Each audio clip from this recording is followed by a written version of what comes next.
Hello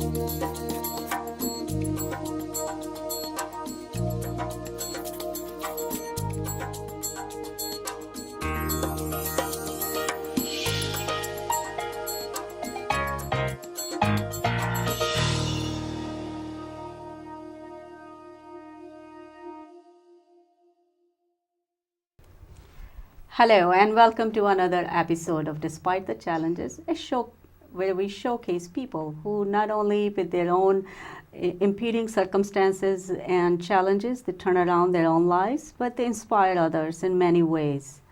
Today, my guest is a young man who had multiple disabilities, was diagnosed with grand mal seizures, speech delays, cerebral palsy, and was ruled out at first with Asperger's syndrome, and later on there were another challenges that medical challenges that he had. Despite that, this young man has an amazing talent and have created enormous artwork, sketchbooks. I have him here today, and we would like to hear more directly from Keenu. Keenu Hale is my guest with his mother, Jennifer Grant. Welcome to the show, Jennifer. Thank you. Thank you for having us. Thank you. Hi. Jennifer, so tell me a little bit more about when you found out the little boy is something is not wrong, something is not right with him, and the journey onwards. Well, it happened when Keenu was born. We never knew he was born with seizure disorders. I almost died at birth having him, and he almost died as well. I was pushing for 10 hours, and his due date was March 10th. He didn't come till the 19th, and he had to induce it. But with that, my son's head was getting swollen and everything. So I'm really not sure what happened, but that probably caused some of the, problems that he has now, because his head was swollen and we had to do emergency C-section. I didn't find out till 6 months that he was having seizure disorders, because every time I went to the doctor, they said it was colic. So they misdiagnosed it as colic. And it was to a point where he almost lost his life at 6 months, because the doctors said it was colic, and it was too strong of, how can I say it, the wavelengths were so strong, they said, that it could have took his life at 6 months. And that's when I found out he had seizure disorders. So the colic is far away from everything else. Yes, it was so far away. A lot of babies are colic.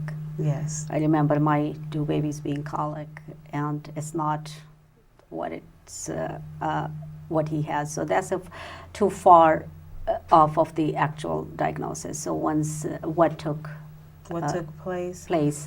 Well, after we found out he had seizures, and then I started noticing that he was walking on his toes.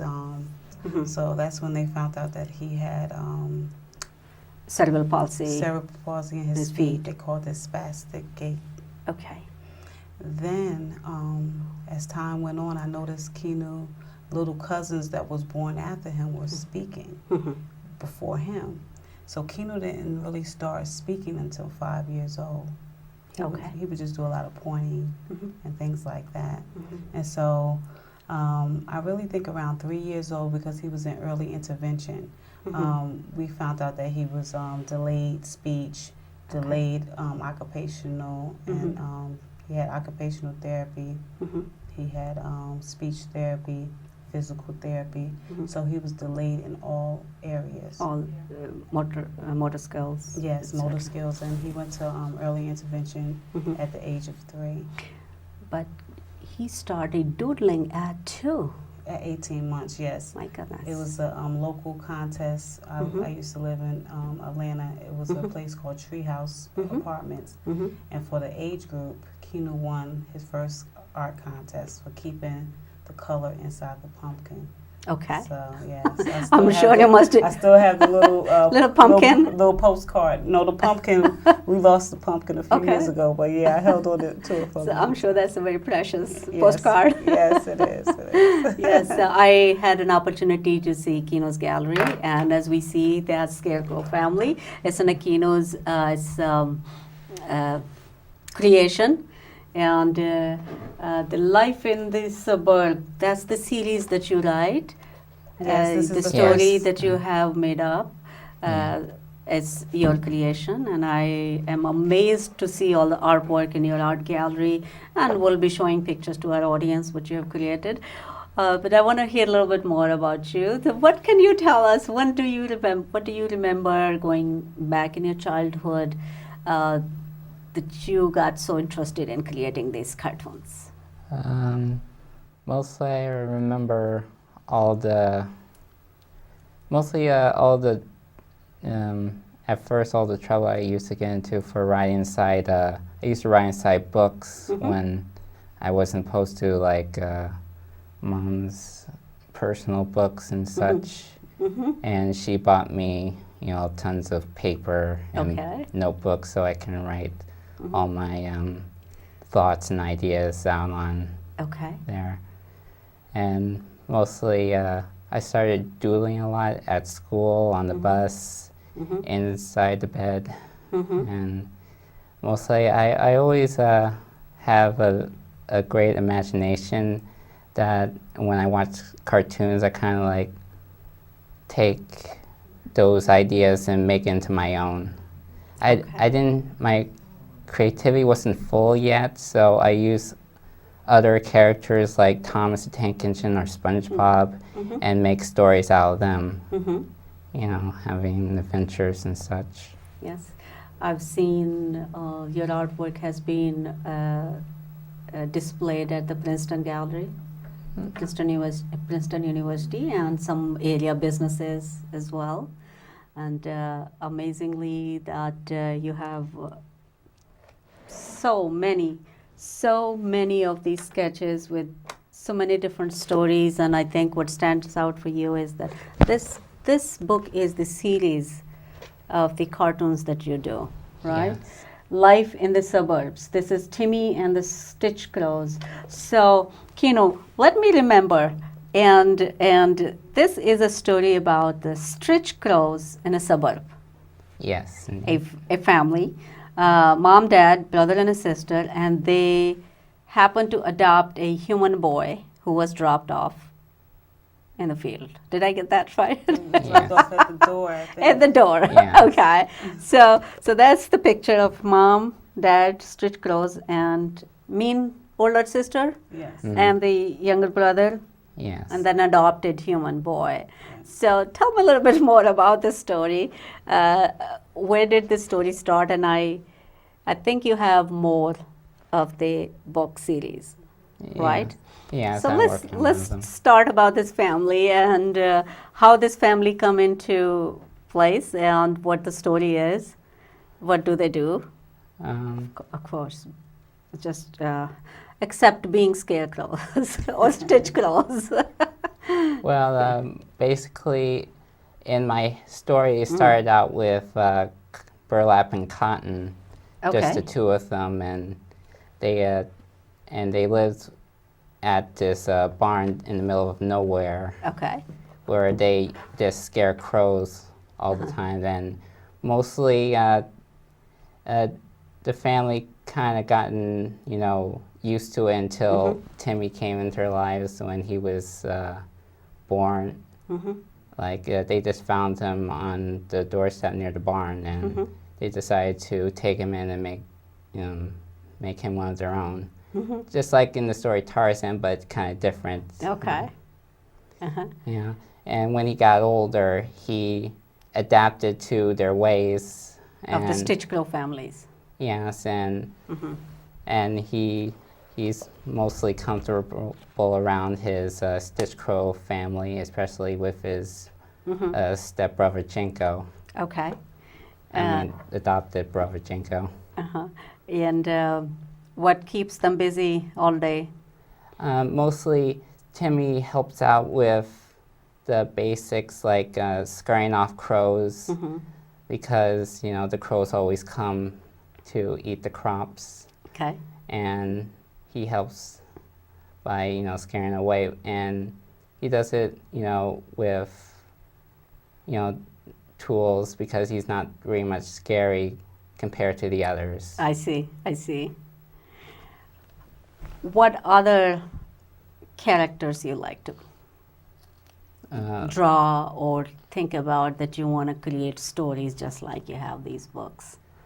Well, mostly I started out with this series called The Wild Pets. Mm-hmm. I haven't worked on them in quite a while, but it's about this 10-year-old boy named Eric Kinzel, Mm-hmm. and he wanted to have a pet. It's just a simple story of a boy who wanted to have a pet. Mm-hmm. And then he runs into this bunch of circus animals who try to find a home, Mm-hmm. and he takes them in and hides them away in his house, where his parents mostly finds them in the end, and they decide to have this big family of wild animals to take in. Okay, I see. I see. So, with all those different types of cartoon characters that you have created and turned them into fabulous stories and sketches, where do you get this inspiration to continue that story? Do you go to any kind of training school for that, or it started in your mind and you just kind of build up on the story? Yeah, believe it or not, mostly I watch a lot of television, a lot of cartoons, so it basically comes from there. I'm not trying to steal anything. That's the last thing I want, but I mostly just try to figure out, like, what do I want out of, a story. Like, I want a story filled with good characters, a good story to keep things interesting every time I make one, so I could, know more about the characters in their world. So I tried to make something like that and really surprise people when they look at it, like making a cool, one-of-a-kind book like Harry Potter or The Gruffalo. Yes, so you have a large library of books like this, and I want to share some of your sketches with my audience. This is, I can't see the harpy and the mermaid. So I want to make sure that, I'll just flip few pages for our audience to take a look at it, and maybe you want to talk about it a little bit, if there is any special character that's really stands out in your stories. And these are the kind of really books that you had been creating, huh? And you have dozens of them. Over Dozens. yes. How many years it took to create all this? So when did you start creating these books? I think it was the 8th grade. The 8th grade, I started buying the books because he was put on TV in Virginia. I moved to Virginia in 7th grade, in his 7th grade year for 8 months. Okay. And they put him on TV because all the books that he drew on, and he was illustrating other cartoon characters, I threw those all out. And once they put him on TV, because he would never ever draw his own cartoon characters, we would always tell him, me, his art teacher, Miss Henneborn, his first art teacher, will always try to get him to make his own characters. So one day he listened but never told me. And so the first day we go to the school, and the principal walks up to me. He said, "Can I please have a 15-minute segment only on him and his artwork?" And I said, "Keenu?" I said, "He doesn't even draw his own characters yet." He said, "No, he's good." I said, "Okay." So when I went to the sitting, I'm looking at all these characters. I said, "Who are these characters?" And it was his own. He said, "Mommy, see, you thought I wasn't listening." So he started in This 8th grade. 8th grade. 8th grade, really like making his own. Well, really before that, he probably could tell you more, because he didn't tell me. I know in So I didn't know. elementary you mentioned, and I saw those videos, in elementary school, the teachers, they couldn't keep up with him and with the rest of the class. Yes. He was much ahead of the class. Yes. Keenu, what did you want to do when you were in school? Did you think of becoming an artist, or is it something that you just liked it and you just did it? Yeah, mostly back then, it was mostly just simple for me. I just did it for fun. I did it because like I made these characters and I could do anything with them, and I just wanted to draw them with my own event and my own type of adventures I like. And basically now that I had these characters of my own, I could draw them any kind of place. I know I saw some videos that you have and what your teachers have said. What did other classmates say to you when you would just outpace them? Ooh, they were very captivated by it.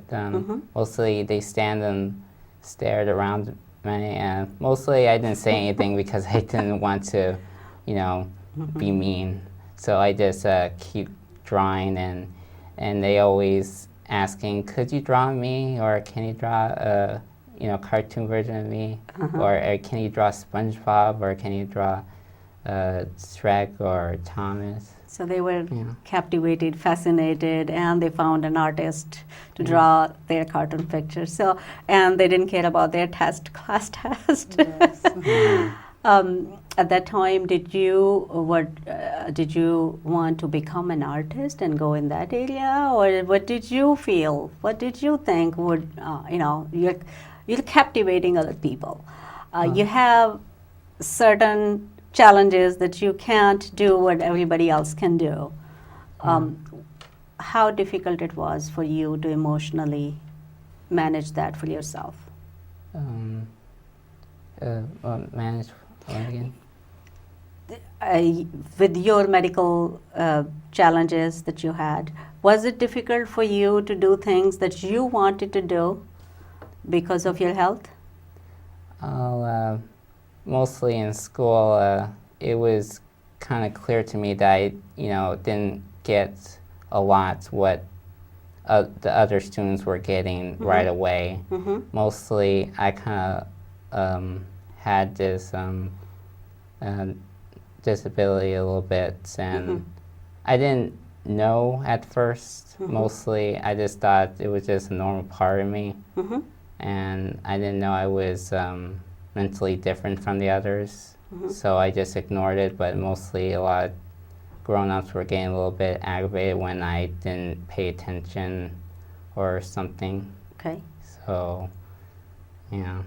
At that time, Jennifer, were you challenged in any way to how to explain it to him or to others? I mean, he's an amazing, talented young man that started captivating people at the same time. His comprehension in other people's view wasn't the same. How did that affect you, and how to explain that to him? It was very hard, and I just did what I thought was best because I never knew he had autism until 10th grade. They ruled it out at 5 years old. So he was misdiagnosed. He was misdiagnosed, but still. But he's still continuing with a normal schooling, normal life. Yeah, yes, I know it's something a little different. He does have hidden disabilities. If people look at him, they can't tell that nothing is wrong with him. When he had seizure disorders, they said he should have had Down syndrome. He should look like he was Down syndrome. That's why they kept saying it was colic. There's no way that a baby could have the length that he was growing. Okay. His growing spurt. He didn't have any growing spurts where he was short and he didn't look Down syndrome. So it was kind of hard for them to even diagnose because that's that 1%. Okay. So even with him growing up now, a lot of people say, oh, nothing's wrong. But, you have hidden disabilities, and everybody on the Asperger scale is it's a very large range. But dealing with it when he was younger, it was very tough for me, and I just treated him as if I have to let him know how to deal with it, and it probably was not the right way. Okay. Now that I look back, Okay. because I would try to make him stronger by saying, this is what you should do, and this is how Okay. it should be. Partially. And I never, because I never knew. I How really to never knew explain the depths, that? and I never knew the depths of his disability. Okay. Because to because me, of the diagnosis yes, or the right diagnosis. right. Okay. I didn't know he had. And I know you mentioning earlier that you wanted him to be stronger and be on his own. Yes, because I'm not promised tomorrow, and God can come take him at come take me. I'm sorry. God can come take me at any time, and I want to make sure that he'll can be able to Mhm. to survive out here, because Mom is not promised. So he's going to New York City, Yes, and by I was- himself. Yes. And do you feel sometime that there might be challenges for him on his own, being in his own? Anything stands out? Yes, it took me 2 years. Well, we had 2 years to try to get the school to say it was okay for Keenu to go to School of Visual Arts, because they wanted to make sure that it was about a year and a half, I would say, that they wanted to make sure that he was ready. But I always took Keenu to the city. I'm a bus driver. I'm always there, and I always take him with me.